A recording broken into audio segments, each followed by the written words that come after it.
One, two, one, two, one, two, one, two. One, two, one, two, one, two. Okay, there we go. Sorry, my mic went out on me. Aloha! Welcome to the BlueNote Fan Report. This is Guy, the Hawaii Blues fan, and what a win that was. This is the only program that's by a fan, for a fan, and about you, the fan. And I'm not going to be alone today. I'm going to bring in my buddy Mason from Blues Fan Reacts. Mason, how are you doing, my friend? I'm doing all right, Guy. How you doing? I am doing good. Sorry, my mic kind of is on. It's been really good. Now all of a sudden it went to act up on me. Nah, totally fine. Technical difficulties.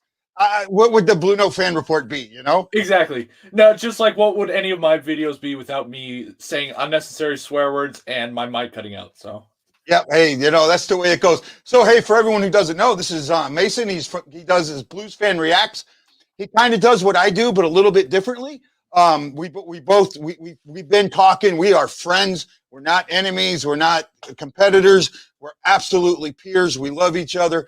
I know Lance is supposed to join me from the drop, but until then, let's talk about this game, man. 20 seconds in. All you. Listen, I'm trying to keep it together, man. I don't want to be too yelly screaming. I got to save my voice for the video.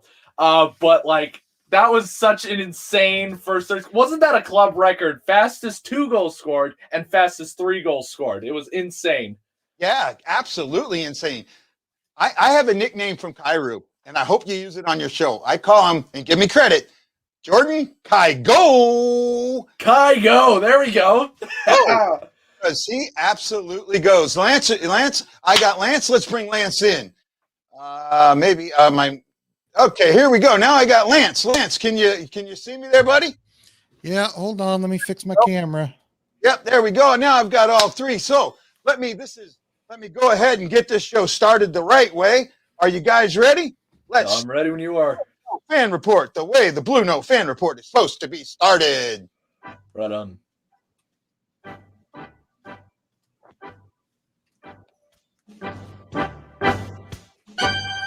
Aloha! Welcome to the BlueNote Fan Report.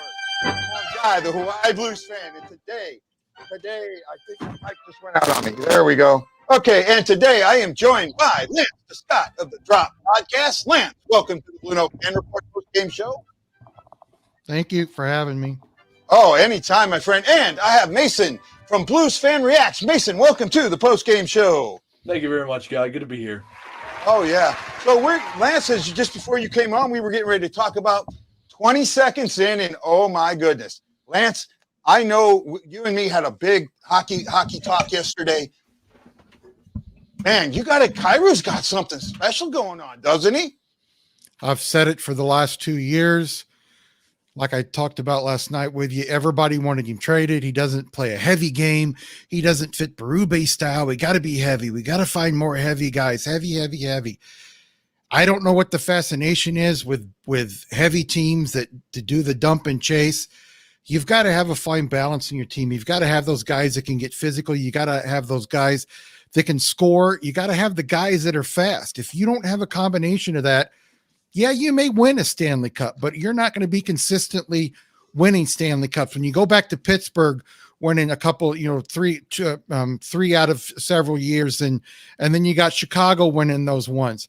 They had a good combination of speed, goaltending, guys that could get physical, and even some of the guys that had great hands that could score could get physical. You can't just rely on one thing, because when you do that, teams figure you out, just like Vancouver did last year. And you saw what happened in the playoffs last year. Oh yeah, absolutely. I am on with you.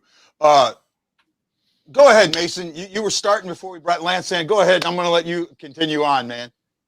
I would just like to say hi to Maddie. I'm glad that he's in the chat. He's been a good supporter of mine for a long time. I'm glad he finally showed up.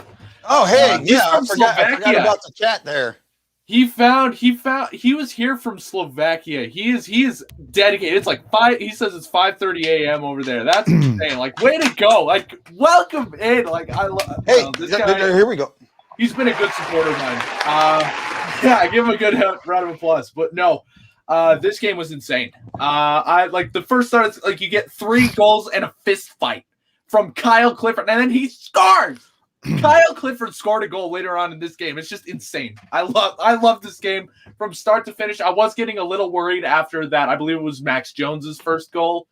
But after that, because the defense just kind of stood around watching him. But after that, I thought the Blues really tightened up. They controlled the play. You know, they did take a few stupid penalties once again. But, I mean, overall, solid game from the Blues. I'm happy. Yeah, solid game. I see more good than bad. There's some negative there, and you can't sit there. You can't on every win go, oh, it was all great, and you can't on every loss go, it was all bad. You got to find the positive and the negative. Exactly. One of the negatives that I saw was the last 5 minutes of the first period, they started to sit back on a lead. I noticed that, yeah. And that is a concern and has been a concern for a long time. Lance, I'm going to let you talk to this. What do you think about what we're seeing that last 5 minutes? And what changed? What changed that when they came out in the second? I don't know if they just came out flat, but it's like I've told you before, this team has issues where their major issue is not skill. When they start losing games or when they start letting teams back in, the number one thing they're doing is not moving. They're not moving their skates. If you notice in those first few minutes, they're just looking around, barely moving. The Ducks were doing whatever they wanted to do, for a little bit there. And the Ducks were having easy entry into the offensive zone. That was what was going on. Yeah, well, I mean, for the last 5 minutes, yeah, that started happening. But then in the second, it seemed like they cleaned that up, at least, or am I wrong on that? No, I thought for the most part they did clean it up, and I didn't mean the first part of the second period. I actually meant the last part of the first period. Okay. Yeah, but it as a hockey player, your tendency sometimes is a little bit to relax when you have a 3-0 lead. But you can't do that. You've got to act like it's 0-0. Yeah, I'm kind of, I didn't want to do that. Yeah, I'm with you. And that's exactly what you got to do. And I don't think they did. I think that they started to fell back after that third goal, and Anaheim started to take it up. Another thing was penalties. It seemed like there were a few unnecessary penalties again, more late than early, but they were able to control them. And three penalties. The fight was good. You got to hand it to Ryan Getzlaf for going in there and taking on Clifford. And Blues fan reacts, or Mason, you were talking about that. I'll let you talk about Clifford and Getzlaf there. Well, I mean, it's funny because when you're down 3-0, you want to get as much, you want to get some frustration out. As a Blues fan myself, I know frustration. We three know frustration. We're Blues fans. We've been watching this team for God knows how long.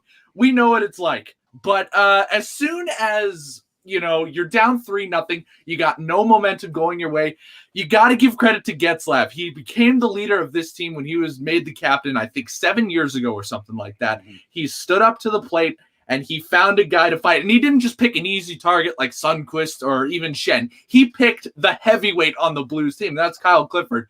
He got his ass handed to him, but I mean, it's a noble thing. And I think that's what it shifted momentum for both teams, really. It wasn't a one-sided affair after that. So got to give credit to Ryan Getzlaf, but you're not beating Kyle Clifford in a fight. It doesn't matter how, superior you think you are. It's like what's a good way to put it? It's like Pikachu versus a Jigglypuff. You're not going to win. Yeah. It doesn't matter how much momentum you have. Yeah, no, it was. But I like the fire that came out. Now I was concerned that the days off, the extra days off, they were not going to come out with that intensity that you had expected, because the Blues have in a while played down to their competition or up to their competition. So if they've had the teams that they were supposed to beat, they played down to them. They didn't do that today. And I think some of this is the frustration from the Vegas game. And I think that's what the Ducks got here. The Ducks got the frustration from not playing that second Vegas game where they want Stone. They want Stone. I absolutely believe that they want to go after Stone there. and sure. yeah, I'm going to let you go with this one, Lance. And if you could, there you go, almost. There you go, right there, bud. If you could talk a little bit, we want to see that beautiful mug of yours. No one wants to see mine. They want to see your guys' mugs. Yeah, right. Yeah. So, Lance, let's you talk a little bit about the. So you've played hockey. You've been. I mean, I know you were a lower minor leaguer, and you played against a lot of minor leaguers and some cup of coffee guys. What is the emotion when you have a game like they had in Vegas, and you don't get to play that next game? How do you manage that emotion? Because they let it out in this game. That's obvious. I think they let it out. Am I right? Well, the key thing that you have to do is, if you win 5-4, if you lose 2-0, if you get blown out 5-0, you've got to keep the same type of temperament.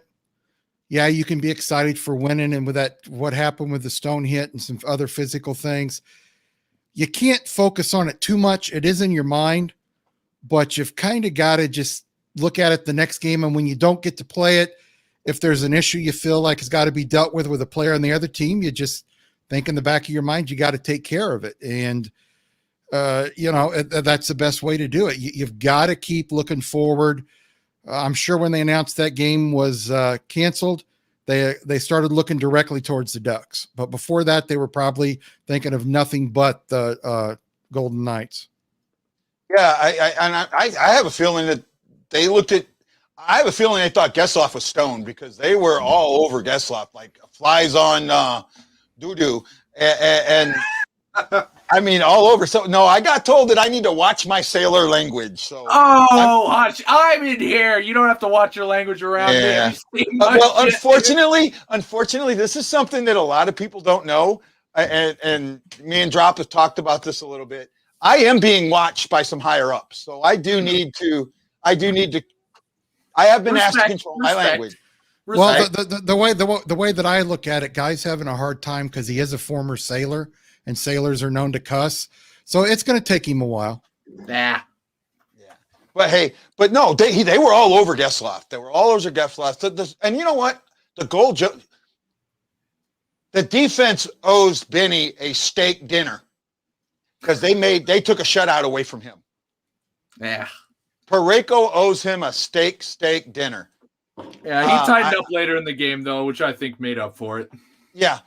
Dunn. I just seen this comment here, and I want to put it up. Dunn, much better game today. Oh my God. Much better. Can you believe that people were actually saying, "Oh, he's scratched for one game. He's going to get traded. He's going to get traded." No. It's like, are you nuts? He's getting traded after this one. This will be the face of the defense in 7 years from now. If we let him be, he will be the face of the defense. You can't trade a guy like that. I don't care how bad you think he is for a stretch. I'm sorry. That's a stupid move. That would have been I said this before. I would be a very yelly, screamy video if they trade Vince Dunn right now. That'll be a very screamy video. I will not be happy. I'll tell you, he is still on the market. Armstrong is still talking to teams, and you've got to at least listen to him.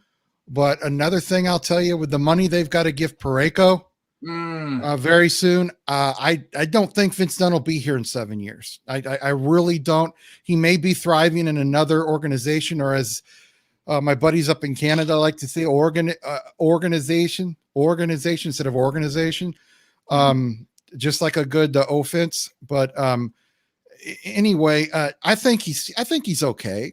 But if somebody comes and offers you something, especially after the way he didn't play in that one game, I think the Blues realize we're not going to get the trade value we want back. So we've got to showcase him. We've got to play him. And if we really want to trade him, no matter how he plays from now on, we've got to continue to showcase him, because he sits one game and the teams are thinking, yeah, he didn't play great, and we kind of understand why he's sitting, but is there something more? And then if you don't play him 2 games, other teams are like, I ain't giving them what they want. There's got to be something more than just that one mistake. So they have to go out and showcase him, and there's still 3-4 teams that are still interested in him. And I'll be shocked if he's still here next week. I just will be. He might be.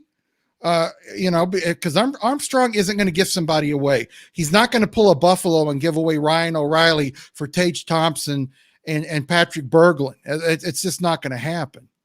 Yeah. Well, yeah, you're right. You're right. Hey guys, this is the Blue Note Fan Report. I am joined by Mason from Blues Fan Reacts and from Lance from the Drop Podcast. Please, I did not get to share this in a lot of groups. Please go out there, share us in your groups, share it on Twitter, share it on YouTube. Let's get people watching this. And don't forget to hit that like button and subscribe to my channel, subscribe to Mason's channel, Blues Fan Reacts, and to the Drop Podcast. You can get that wherever you find your podcast. And Lance, me and Lance have been friends for a while now, and I know me and Mason are becoming quick friends. I saw something tonight that I haven't seen from the Blues in a long time, and I saw neutral zone play. Oh, my God. Oh, my goodness, did I see neutral zone play. I think every single one of those goals was pretty much came from the neutral zone. I'm going to interrupt you real quick. Owen's in the chat. This guy is a good friend of mine. How's it going, Owen? Good to see you. Glad you're here. Hey, aloha, man. Welcome. Welcome to the Blue Note Fan Report. Hello. That guy was on the radio the other day. Oh, really? That's cool, he's man. a radio guy. He's pretty good. Got to get me on the radio, man. Right. So this was a good point. Someone made this, and I'm glad Dunn and Mikula played together in the third pairing. That had so much to do with Dunn playing better. It's not even funny. Mm-hmm. Gunnarsson is slow, and he's a stay-at-home defenseman. Mikula is fast, he's offensive-minded, and he helped clean up what Dunn may have missed. I love that pairing, and I hope we see it a lot more. They had a lot of chemistry today, didn't they? The one thing, everybody, whether you liked the Dunn benching the last game or you hated it, it doesn't matter what you think. It got the job done. The point of that benching was to send a message like, hey, you got to get better. You're not going to have a regular spot on this lineup, or you're not even going to be on this team if you keep playing the way that you are. And so it lit a fire under his ass, and he really picked it up in this game. So I'm really impressed by him actually in this performance. Yeah, it was good. And like I talked about the neutral zone play, oh my goodness, they were all over the neutral zone. And in the second and the third, especially in the third there when they were on the power play, every time they got to the blue line, there was 2 to 3 Blues right there. Right there, just like that first game against Colorado, when everyone tried to go McKinnon. Oh, by the way, Roland, yes, it is live on YouTube too. Yes. I am on YouTube. McKinnon, oh, look how great he was. No, it was the big thing was the Blues clogging that middle and not letting McKinnon do his thing. That was the bigger issue. Yeah, and in this game, I think their neutral zone play was good defensively and offensively. And in their transition game coming out of their own end, it was just awesome. And that's when the Blues get themselves in trouble, when they can't do that transition game out of their end. When teams keep that puck in their end for for 45, 50 seconds, a minute, get 2 or 3 shots, they can't seem to get it out. And if they do get it out, it goes right out to the neutral zone and the other team brings it back in. I know the Ducks aren't very good, and right now they're not. And because I think Gibson is a good goaltender. If Gibson was on a team that had defense, Gibson would be a pretty damn good goaltender. The Ducks have never given him a lot of support. When they do, you can see, that he's a pretty decent goaltender. If Gibson wasn't in net and Ryan Miller, and we all know we just love Ryan Miller, and Ryan Miller had to play every game, they may as well just go ahead and pack their bags right now and make plans for golf after the season, because Ryan Miller is just not what he used to be with Buffalo. And, Gibson's a pretty good goalie, but the Blues ran him out really quick. Gibson's defense was standing around, and it was just a complete game for the Blues. And, some people will say, well, it's against a bad Ducks team. I don't care if you win 6-1 against a good team, 6-1 against a bad team.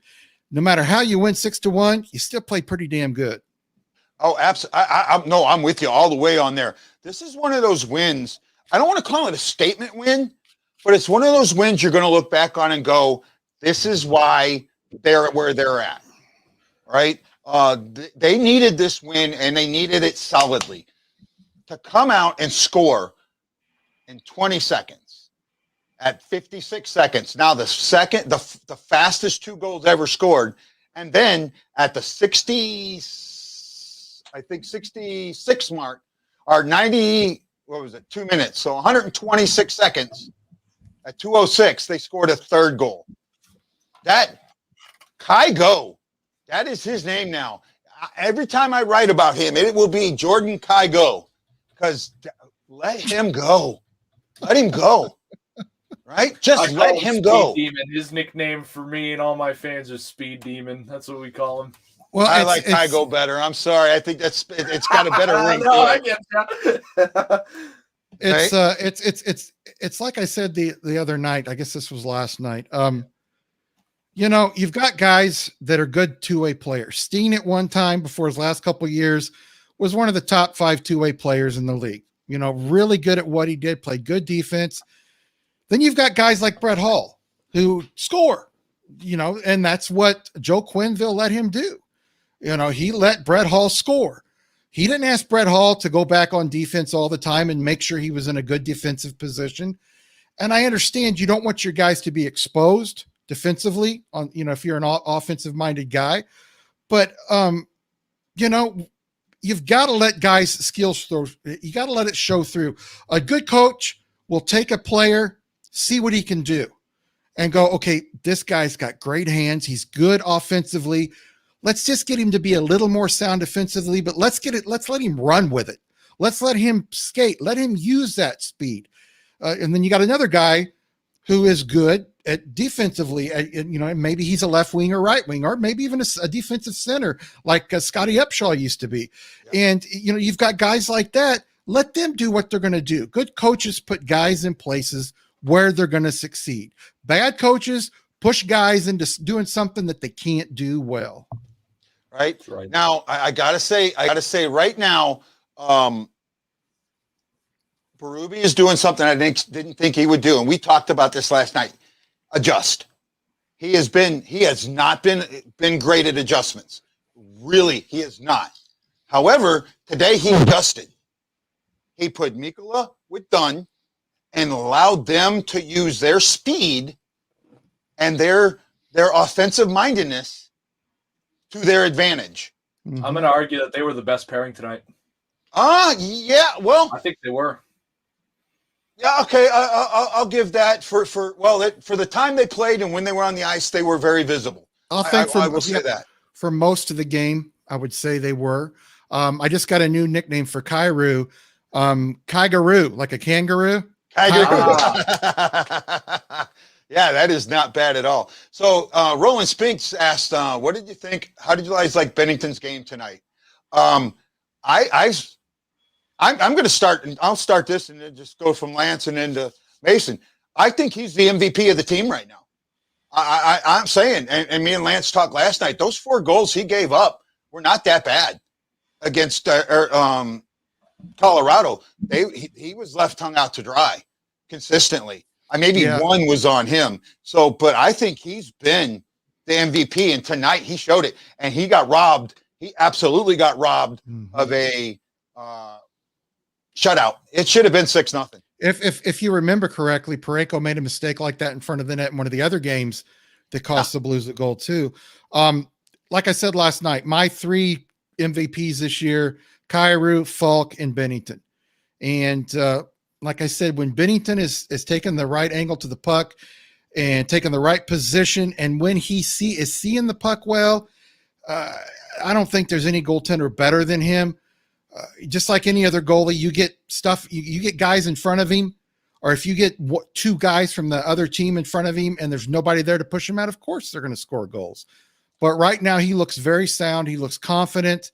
And I would put him in one of my top 3 MVPs so far. Mason?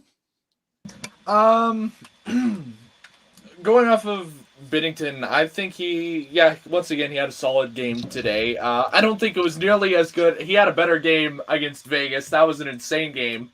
He single-handedly got us those 2 points. No way we're winning that without him. But it just proves, which brings another topic actually, because there was a little bit of debate on who's going to start tomorrow. And I heard that. I say, like, everyone's saying Bennington, and I don't necessarily disagree with that. The only thing is you don't want him to burn out. Because Bennington is a fantastic goalie. He's good under pressure. We all know that. But he does have this habit of every so often he lays an egg. It just happens. He just has a bad game, or he has a fantastic. It's very rarely is it in between. It's either a spectacular game or a bad game from him. And the reason why I argue Husso should start next game simply because Ducks not that good. Yeah. Start your rested goaltender. Let your main starter get a little bit of rest. And Husso's not a bad goalie. He has not been bad. It's been the defense in front of him. Every single game he's been in, the Blues have hung him out to dry. It's not Husso's fault, either of the 2 losses. I think Anaheim will be a good test for him because we know the Blues defense is going to be sound against Anaheim next. So I think Husso should be in. But as for Bennington's performance tonight, he was solid. There was a breakaway, Maxime Comtois, a breakaway. Yeah. And, oh my gosh, that's a skate save that reminded me of Game 7 save. I think it was in the 3rd period on Joachim Nordstrom, Mm-hmm. It reminded me very similar of that. But absolutely insane job. And, he's going to ask for a lot this offseason. And that's what I worry about the most is Armstrong going to overpay him? And he's just not going to be as good anymore. That's my number one fear. You've also got to look at this too. Like I said, Parayko's going to have to be signed either next year or the year after, or Riley's contract's up. Jaden Schwartz's contract is up at the end of this year. They're going to have to re-sign Kyrou. He's still on his original deal. Oh, yeah. There's Thomas. There's a lot of guys that are going to want their money, and we're not going to be able to keep all of them. And I had made a comment the other day that Bennington's going to want probably around $6.5 to $7.5 million for 5 or 6 years each year, because he's already making 4.4, 4.5. If he has a similar year to last year and has a good playoff, doesn't even have to win a cup. Let's say he takes him to the 3rd round, or even if he takes him to the 2nd round and the rest of the team just fell apart, but he was good. They're going to have to pay this guy money, because there's going to be people out there that will remember what this guy did in his first 50 games in that season and brought the Blues back and got the team motivated and got everybody playing again. It's not going to be cheap. It won't be cheap. The one goalie I love is Sergei Bobrovsky. Yeah. He's not playing very well this year, but look how much money he got. Yeah. And, a lot of people were wanting him, and I'm like, he's going to cost $8 to $9 million. I would rather have Jordan Bennington, if he has a good season, at $6.5 to $7 million, but you're going to have to shift a lot of things around. And that's why I said the other night that I think their window to winning a cup is this year and a little bit next year. There's so many different decisions that are coming up on how much they got to give this RFA. Is this RFA going to hold out and sign his RFA contract like Dunn did at the last minute? Are we going to try to trade an RFA's rights? Armstrong's got his job big time in front of him in the next 2 years. Oh yeah, absolutely agree. I could not agree more. Here's one thing that I do think, and I think it's a little understated. I think that our farm system and our prospect pool is a little better than people are giving it credit for. Mm-hmm. So I do think that with Provovic, with Wallman, and with a few others down there, even with Walker, whose contract is up, but I think you can get Walker cheap. Walker is a good, solid 4th line guy. Walker's big, and he's a guy that can get in there and the check guy. I would love to see Walker get more time. I really would. And to think about this, here's Walker, a guy who's got a Stanley Cup ring, and he's playing in Utica. That's how good our team is. We got a guy that is a solid guy that could probably be on a lot of teams' 4th lines right now, playing in Utica. Oh, and Nolan's the same way. Yeah. Yeah. Right.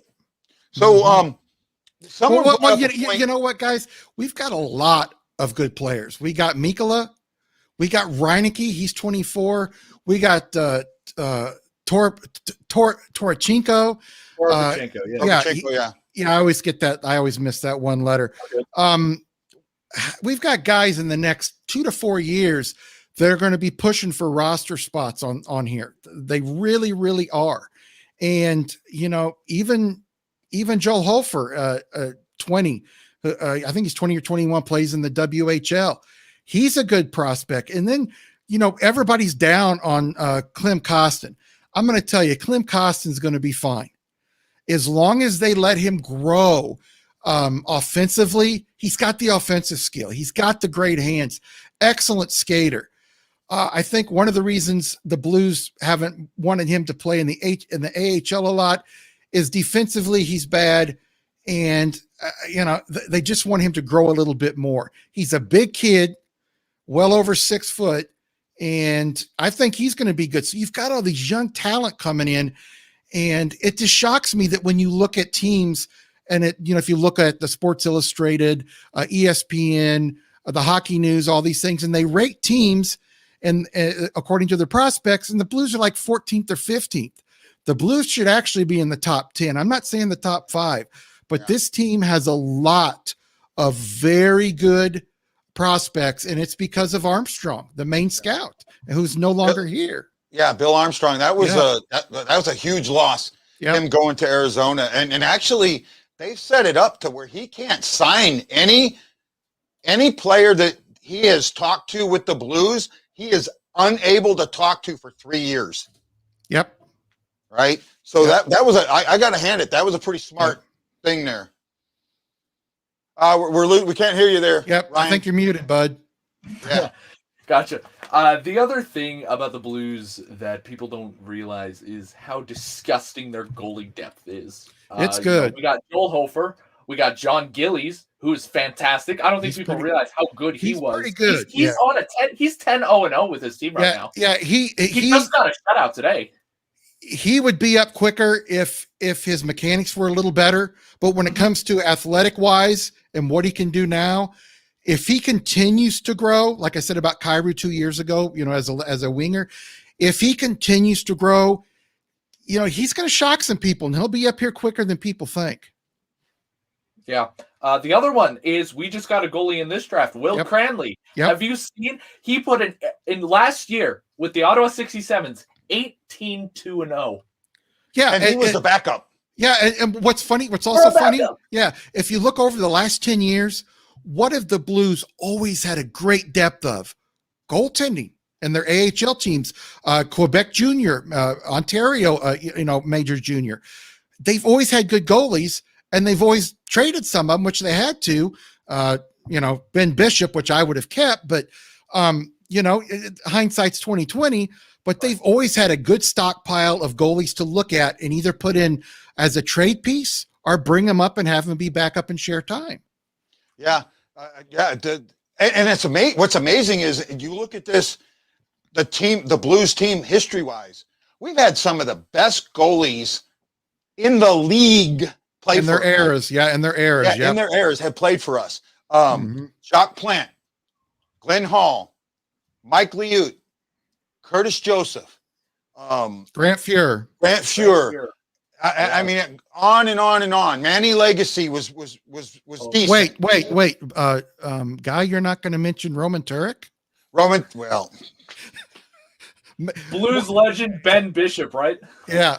You know what? Hey, when the Blues signed him, I thought they had something. And the way he played Turek in the regular season, what was his goals against? 2.04 or 2.02? He would have been under 1 if he wouldn't have given up a late goal from a defense on the last game of the season. Yeah, and I got a buddy that knows him, and he says he's one of the nicest guys, and he's kind of quiet, but he's told some of his friends that because of the goaltending history with the Blues and what was expected of him, when he got into the playoffs and made one mistake, he said he just couldn't. It just went to his head. It was quicksand. He said he wasn't super young, but he was young enough. He said it just like it. There was so much pressure on him, and it just kind of fell apart. And he always wishes he could go back and change things. Yeah, and I can see that. I mean, he's not the only one, though. No, he's not the only one. Curtis John Joseph. Casey. Curtis John Joseph Casey was, felt that yeah, pressure. Curtis Joseph was great in the regular season. Mhm. Was pretty good in the playoffs, but when they needed him to make that one save, he'd let in a soft goal. Yeah. I think Halak was the same way when he was with us. Yeah, but you know what? I really wish they would have kept him instead of getting Ryan Miller. I think they could have won the cup that year, because if you remember that year, they went up 2-0 against the Blackhawks. I saw both of those games in my season tickets and club seats, and I'm thinking, and Tarasenko, that's when he started to shine. He had a couple goals. I'm thinking, and Steen had an overtime goal. I said, "There's no way the Blues are going to lose this series." Yeah, and then all of us, and then when they went back to Chicago and lost the first game, I remember looking over at my two older boys. I said, "So, what do you think?" And they go, "What do you think, Dad? You're the former goalie." I said, "The Blues are cooked. They're done." Yeah. They're no, done. I knew as soon as I knew that game 3 would be whoever won game 3 was winning that series. Because Ryan Miller, Chicago just exploited the defensive flaws that we had been struggling with for years prior to that, and it just fell apart. Yeah, and Ryan Miller did not want to play in St. Louis. Why he accepted that trade?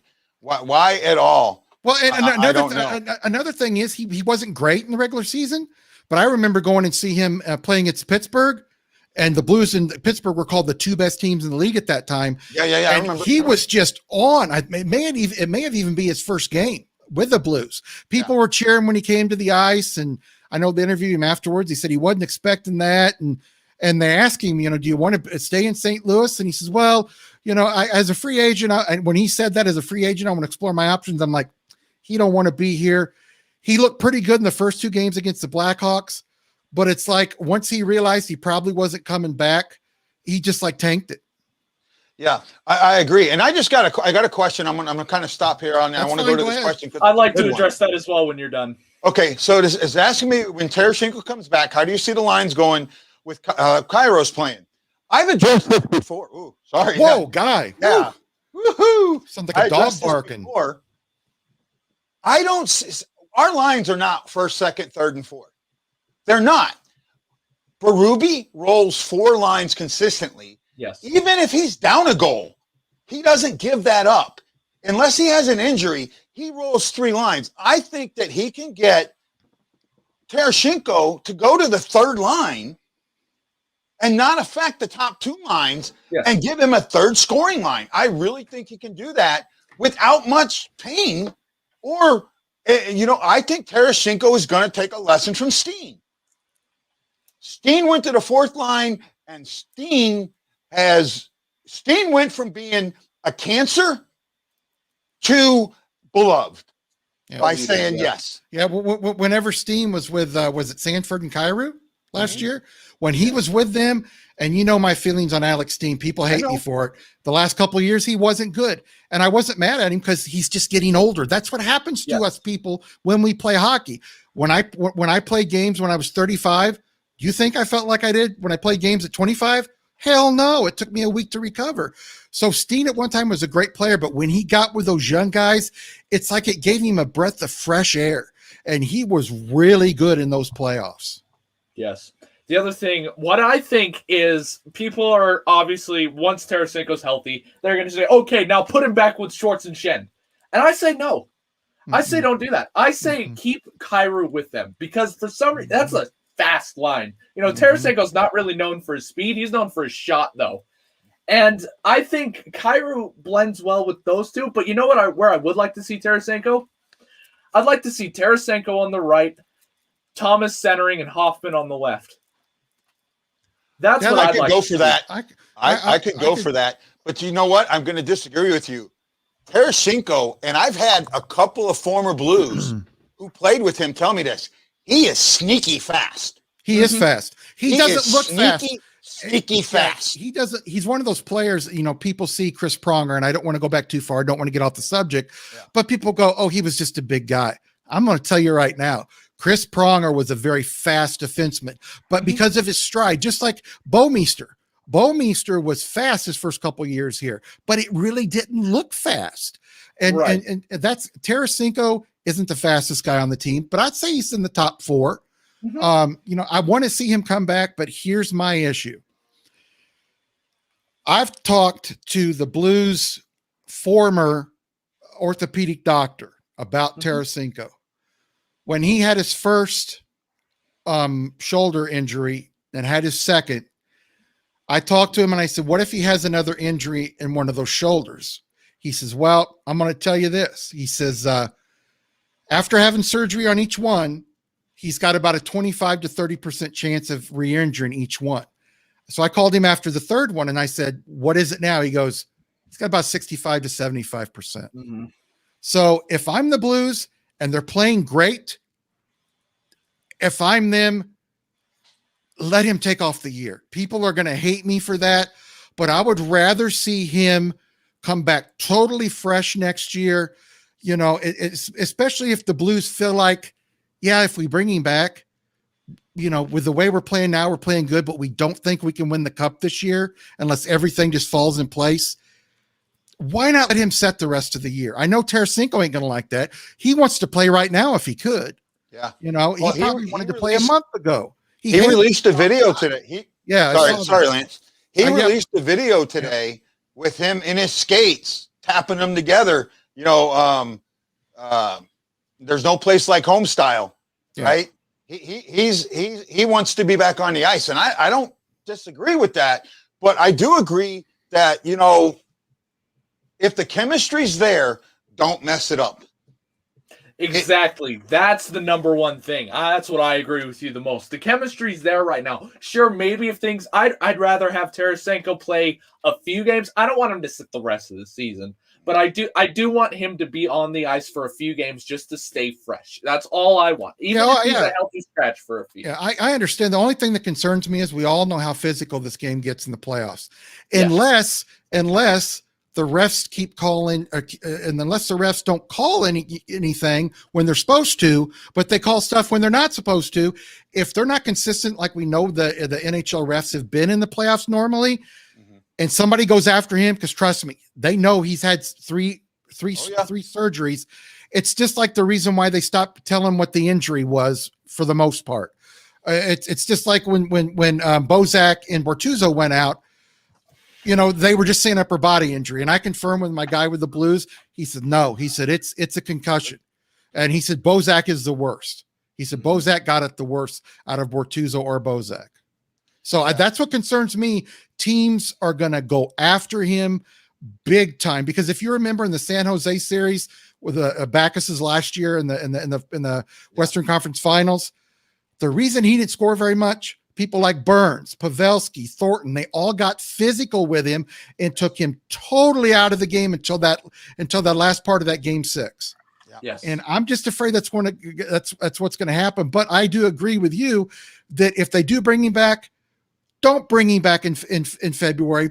Let him set until there's maybe 8 games left, 9 games left. Exactly. In March. That's April. more. Yeah, that's more understandable Late to me. April. Yeah, late April. Yeah, that's more understandable to me. Yeah, I actually agree. Let him get healthy.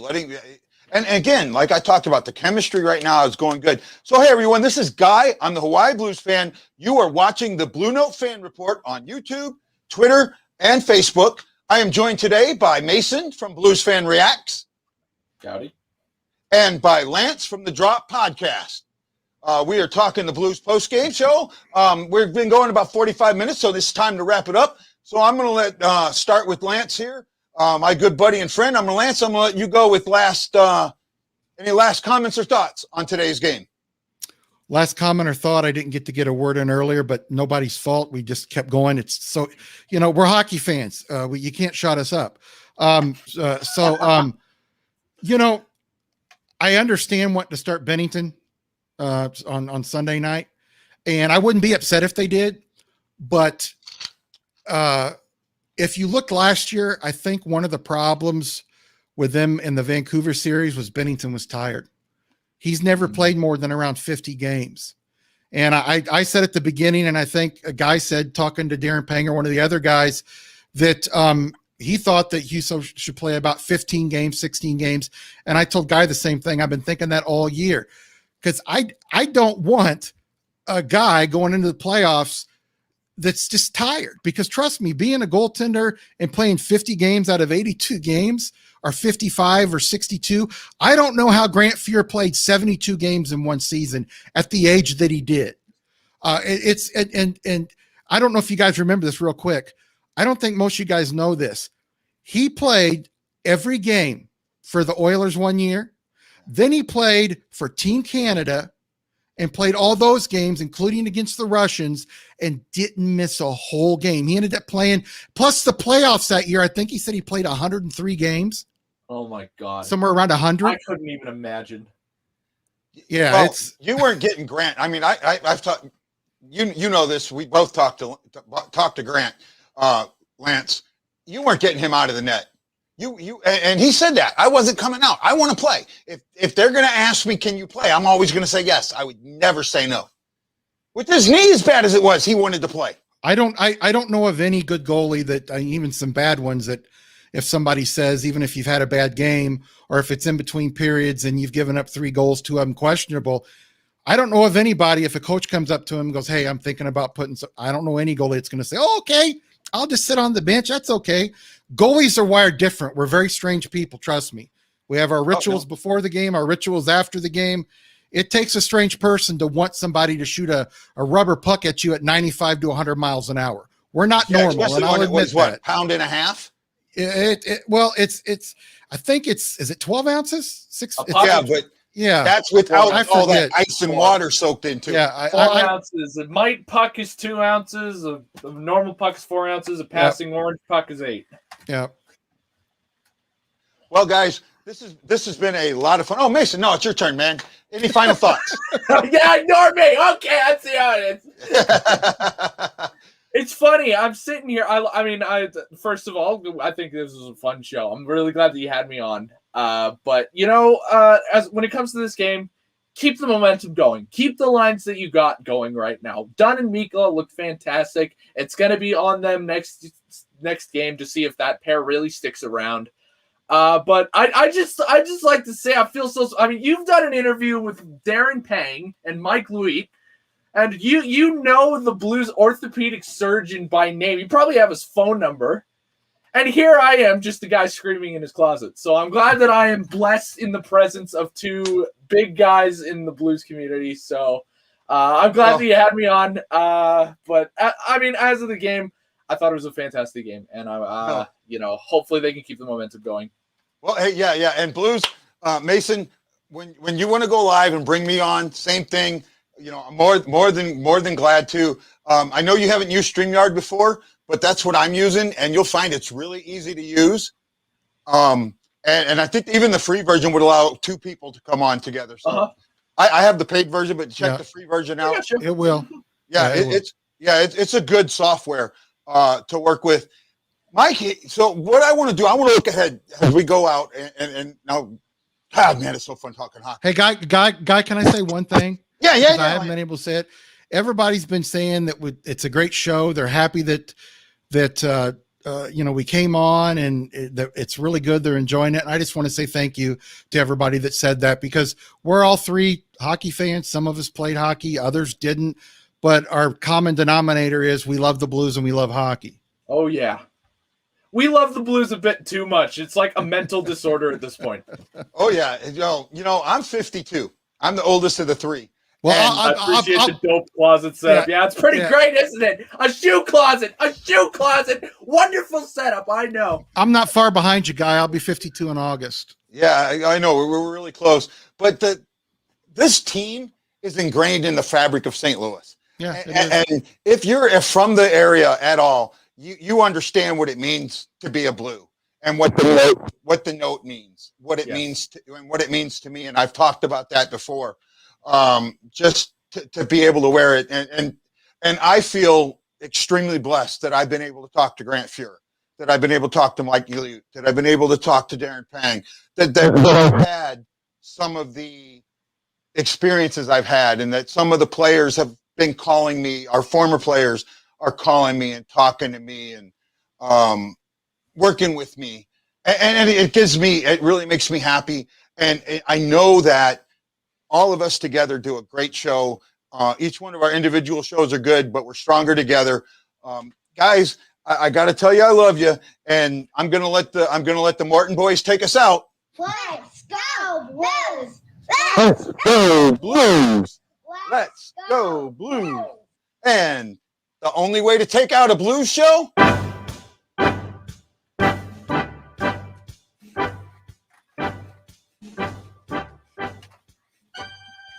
This is Guy, the Hawaii Blues fan, with Nixon from Blues Fan Reacts and Lance from the Drop Podcast, saying aloha, mahalo. You gotta know that I'm bleeding blue with you, and I can't wait to see you again on the next Blue Note Fan Report, which will be tomorrow. Aloha, everyone. Aloha. Have a great night, everyone. Don't Good take night, off, guys. Thanks for guys. joining. Thank you.